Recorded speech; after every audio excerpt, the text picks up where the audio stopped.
Hello guys, Assalamu alaikum. How are you all today? I hope everyone is very well by the grace of Allah. I am also very good by the Almighty Allah. I would like to share about my family. My family lives at Kalipur in Kumilla.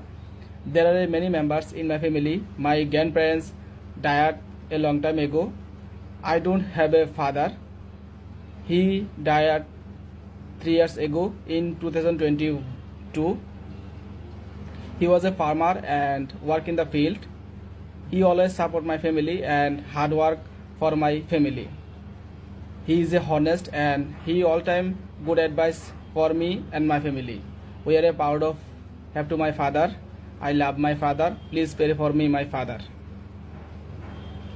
My mother is here. She is housewife by professional. He always support my family and good affection. We are love my mother. My mother is favorite of everyone in our family. We are 7 siblings. I have 6 brother and 1 sister.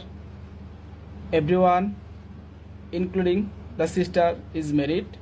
She lives in the Gazipur with her family. We are a love of my sister.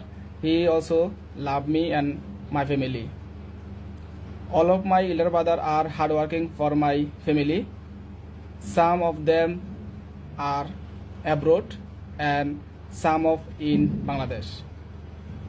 We are a good brother and love together. We are also friend or brothers. I am proud of my brother and pray for me and my brother. No more today. I will tell you more in details another video or another day. At the last moment, I will tell you work for success. Pray for me and pray for my family. Thank you.